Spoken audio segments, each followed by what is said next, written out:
So in about a 90-day period, I'd made just over $75,000 in straight commissions directly from working as a full-time sales rep in high ticket sales. Here is what nobody is telling you about this industry that's absolutely blowing up right now. 90 to 95% of people will fail and quit in their first 60, 90, 120 days doing this. And it has nothing to do with their skill level. This industry has absolutely blown up, right? It had a massive momentum increase in 2024. It's gone crazy in 2025. I think it's going to go even bigger in 2026. However, what I'm seeing is there's a lot of misinformation in the space, and a lot of high ticket sales in general is being taught by guys who have been in the industry for like a year, a bit longer than that. I've been doing this for the last 6 years. I've scaled teams from 7 figures to multi-7 figures.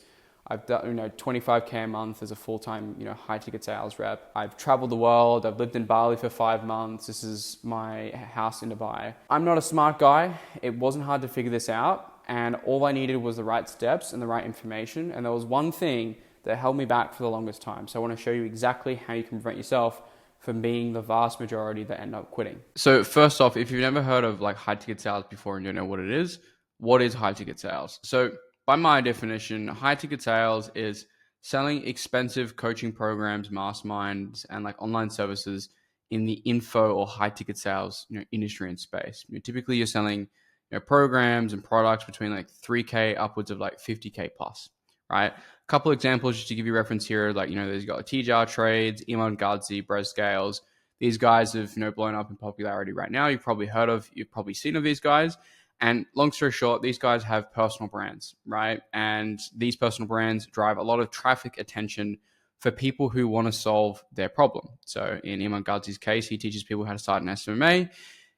Basically, your goal and job as an appointment setter or as a closer is to qualify and handle the objections and, answer any questions that are involved in terms of, buying, their program, buying their solution.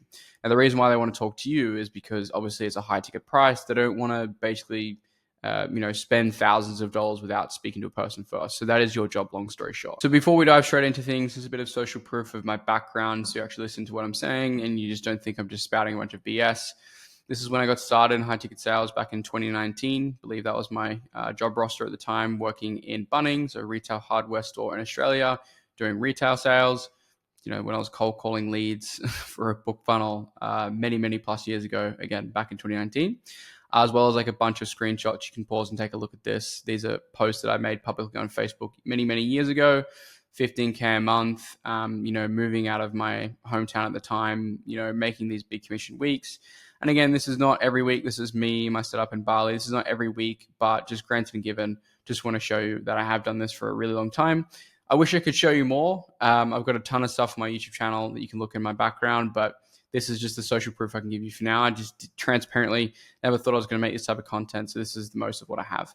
But the main thing is, it's not about the flashy screenshots or the money made or whatever else. It's just the fact that this skill, this industry allowed me to move around the world, move out of my parents' place to Gold Coast for a couple of years, live around in Brisbane, not being tied to a physical location, live in Bali, all the type of good stuff. So why is it that most people fail in the first 60, 90, 120 days in this space and industry?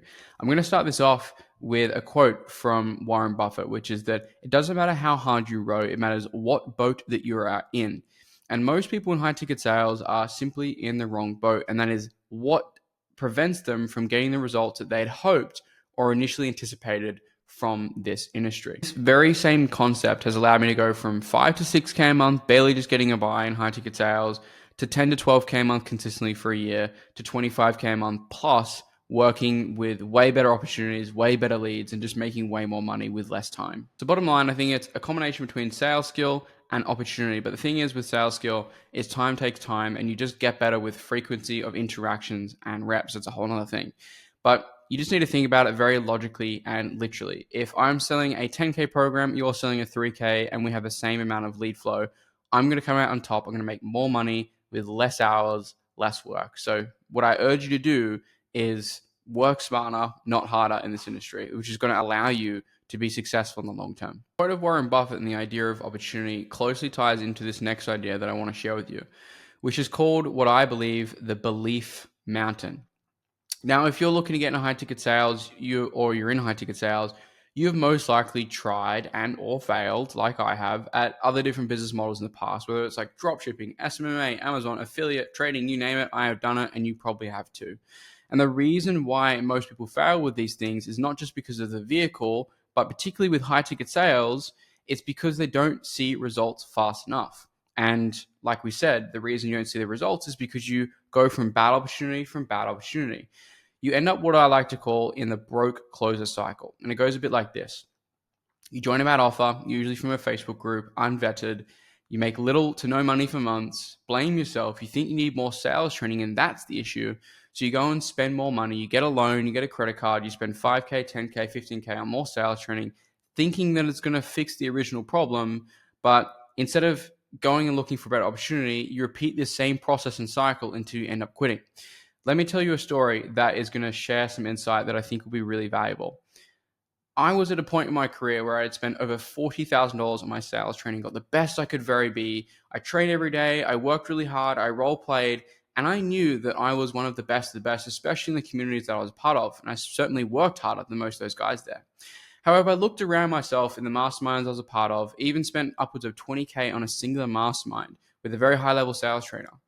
There were people around me that were making 2, 3, 4, 5 times what I was making, yet they were not even half as good as I was, or worked as I believe, as half as much as I did. I had sat down with one of my mentors at the time who made $1 million in straight commissions in 2020 in the high ticket sales space. And he told me, brother, you are fantastic. You have a 10 out of 10 level skill set, but you are, trying to, crack these numbers and make this money with a 2 out of 10 opportunity. And that is when things really click for me. Okay, so now we've established that you need a good opportunity ASAP. Let's go into very clearly what separates the good from the bad. So in my mind, a good offer is comprised of 4 non-negotiables. Number 1 is great lead flow, quantity and quality, right? Don't be working with, 20, 30K a month businesses, guys who have 6-month age old leads and don't come in with quality, and or maybe just primarily just off organic, who are wishing, hoping, and praying they're going to scale it as a business. It's a massive plus if they're running advertising as well. Most 7-8 figure businesses run advertising. They don't just primarily run off organic, but not all, right? Not every business is created the same. Second thing is middle of funnel content, which is YouTube videos, Instagram, a good brand in general. It's going to make your sales process a whole lot easier as opposed to, hey, I'm going to solve this problem for you to complete cold stranger, right? You need to have a good process, a good flow of content, and a good personal brand. It makes things so much easier for you. Thirdly is high ticket pricing. So the higher, the better. The higher the product, usually often you attract better buyers, you work with better people, and you can make more money with less effort, right? So it's a massive bonus. And finally, they're ideally an established business, right? They're doing at least 100K plus a month consistently. Where a lot of people go wrong is they work with businesses that do 20, 30K a month in revenue and hope and pray that the business is eventually going to get there. You want to work with people who have proof of concept and who are already where you want to be and have people making the money that you want to make. So what does a bad offer look like? Number 1 is you don't want them to have you do any cold calling or calling, really old age leads. You can be a sales demon all you like. I would much prefer working with leads that are fresh on a near daily basis rather than leads that are like 3, 4, 5, 6 months old. You're not going to have any success doing that, and it's going to be a huge struggle for you. Second thing is inconsistent turnover. If they're saying that they do 50K a month, but little did you know 3 months ago or 2 months ago, that was where they're at, but now they're doing 20K a month. That's a huge thing to look into. Make sure that they have consistent turnover month on month, and make sure that the numbers they're talking about is in the now, not from 6 months to a year ago. Third thing is they're super secretive about their numbers or secretive about certain things that you ask them. Usually, if they're secretive, usually going to be a red flag. Now, second last thing is over-promising. So if they're saying you can make 10K a month in the next 30 days, or it's going to be amazing, it's going to be the best offer, just be wary, because a lot of people will, try and sell you in their opportunity. And then the last thing is huge commission ranges, right? So in terms of like, like people, make 10K a month or they make 3K a month, right? That's a huge swing. So you want to make sure that the averages don't have a huge swing and there is consistent averages of like what people are actually earning. Now we can discern what a good opportunity looks like from a bad opportunity. What are the ways we can actually get these opportunities, right? 3 ways. I'm going to go through them now. First one is volume and outreach and outbound outreach, right? A couple ways you can go find these people. Ideally, you want to find someone who's training on the up and coming. If you have no experience and you're going through this route, you want to be looking for people who have a decent audience, a decent fan base, and decent content that they've posted in general, and try and catch them on the up and swing where they're more open to hiring people who have less experience, especially if you have none. If you just go to YouTube, type in like how to do X or how to solve a problem, you're going to find a bunch of guys there. You can go to their bios, you can email them, you can download certain tools where you can scrape their email and reach out to them directly. Ideally, again, you're looking for those people who are at the lower scale of business, not the most fantastic opportunity when you're doing outreach, but again, they're more open to hiring people with less experience.